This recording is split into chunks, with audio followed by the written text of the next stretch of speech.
Hello friends, કેમ છો બધા? આઈ હોપ તમે બધા મસ્ત અને સ્વસ્થ હશો. તો આજે મારી રસોઈમાં બનશે એકદમ પાતળી અને ક્રિસ્પી ક્રન્ચી એવી સિંગદાણાની ચીક્કી, સિંગની ચીક્કી. તો એના માટે અહીં મેં 1 વાડકી સિંગદાણા લીધા છે. એમાંથી જે ખરાબ સિંગદાણા છે એને મેં કાઢી નાખ્યા છે અને બાકીના સિંગદાણા છે એને સ્લો ટુ મીડિયમ ગેસ પર આપણે શેકી લઈશું, જેથી એની અંદરનું મોઇશ્ચર છે એ બધું દૂર થઈ જાય, જેથી આપણી ચીક્કી છે એકદમ ક્રિસ્પી અને ક્રન્ચી બને. તો સિંગદાણા શેકવા ખૂબ જરૂરી છે અને જ્યાં સુધી અને એટલા ફાસ્ટ ગેસે પણ નહીં શેકવાના કે એકદમ લાલ છોતરા બળી જાય, નહીં તો જે સિંગદાણા છે એ કડવા લાગશે. તો એ સરસ રીતે શેકાઈ ગયા છે, તો એને આપણે ઠંડા થવા દઈશું. તો અહીં 1 વાડકી સિંગદાણા લીધા છે, એની સામે મેં પોણી વાડકી જેટલો ગોળ લીધો છે. આ દેશી ગોળ છે એટલે વધારે ગળ્યો છે, થોડો ઓછો નાખીશું તો પણ ચાલશે. અને એને આ રીતે ચપ્પા વડે આપણે સમારી લઈશું.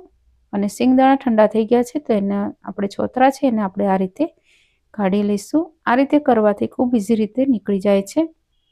અને જે ગોળ છે એને સમારીને લેવો ખૂબ જરૂરી છે, નહીં તો જ્યારે આપણે એનો પાયો બનાવીએ ત્યારે ઘણા ગાંગડા છે એ આખા રહી જાય છે અને બાકી જે ઝીણો ગોળ હોય એની ચાસણી સારી થઈ જાય. અને ગાંગડાને આપણે ઓગળવા રહીએ ત્યાં સુધીમાં જે બાકીનો જે ઝીણો ગોળ હોય જેની ચાસણી બની ગઈ હોય એનો પાયો કડક બની જાય. એ રીતે બરાબર પાયો બનતો નથી, એટલે એક ધારો ગોળ આપણે લઈને પાયો કરીશું તો આપણી ચાસણી એક ધારી બનશે. તો અહીં સિંગદાણામાંથી બધા જ ફોતરાને દૂર કરી લીધા છે. તો હવે જે સિંગદાણા છે એને હું થોડા અધકચરા ક્રશ કરી લઈશ. તમારે આખા સિંગદાણા નહીં બનાવી હોય તો પણ બનાવી શકો છો.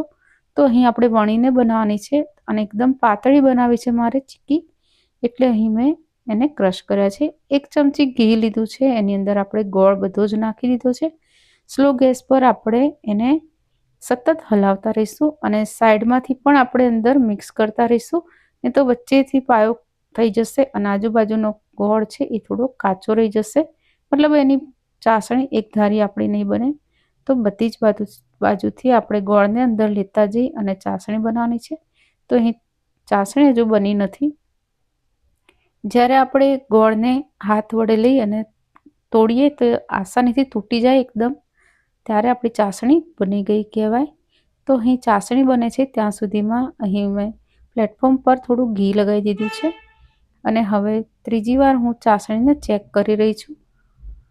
તો અહીં પાણી છે એ ઠંડુ લેવાનું, તો આસાનીથી ગોળ અંદર જલ્દીથી ઠંડો થઈ જશે.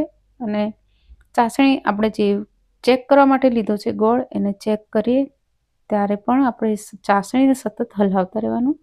તો અહીં ગોળ સરસ રીતે એનો પાયો છે એ થઈ ગયો છે. તો હવે આપણે જે સિંગદાણાનો ભૂકો છે એને અંદર નાખી અને હવે ફટાફટ આપણે એને મિક્સ કરીશું. અને કેમ કે આપણે વણીને બનાવી છે એકદમ પાતળી, એટલે આપણે અહીં ઉતાવળ કરવાની છે. તો ગોળનો પાયો કરવા સુધી આપણે થોડી ધીરજ રાખવાની, પણ અહીં આપણે ઉતાવળ કરવાની.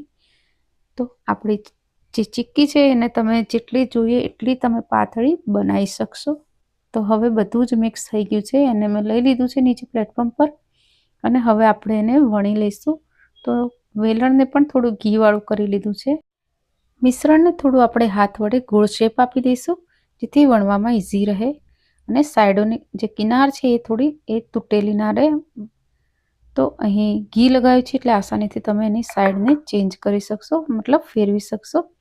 અને અહીં આપણે જોઈએ એટલી પાતળી તમારે ચીક્કી વણી લેવાની. આ ચીક્કી ખૂબ સરસ બને છે, એકદમ ક્રિસ્પી અને પાતળી હોય છે, જે ખાવામાં ખૂબ સરસ લાગે છે. તો અહીં હું દર વખતે સિંગની ચીક્કી બનાવતી વખતે અંદર સૂંઠનો પાવડર નાખું છું, પણ અત્યારે હું ભૂલી ગઈ છું.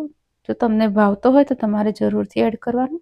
સૂંઠનો પાવડર નાખવાથી જે ચીક્કી છે, મતલબ સિંગદાણા છે, એ આપણને નડતા નથી. ઘણાને સિંગદાણાની ચીક્કી મતલબ સિંગદાણાથી વાયુ થતો હોય છે, તો એ પણ નહીં થાય અને સ્વાદ પણ ખૂબ સરસ આવે છે. તો અહીં સરસ રીતે એને વણી અને મેં કટ આપી દીધા છે અને હવે આપણે ચપ્પુ વડે એને અલગ કરી દઈશું. એ આસાનીથી અલગ થઈ જશે. તો હવે આપણે એને થોડું ઠંડુ થવા દઈશું. તો તમે જોઈ રહ્યા છો આખો જ આપણે રોટલો એનો અલગ થઈ ગયો છે. તો આ રીતે તમે ચીક્કી વધારે પણ બનાવી હોય તો આ રીતે તમે એને પાથરો એ વખતે બીજો થોડો ગોળ લોઢિયામાં લઈ અને એનો પાયો થવા માટે રાખી દેવાનો. આ ઠંડુ થાય ત્યાં સુધીમાં બીજો પાયો થઈ જાય અને ફરીથી સિંગદાણાનો ભૂકો નાખી આ રીતે તમારે વધારે ચીક્કી બનાવી હોય તો પણ બનાવી શકો છો.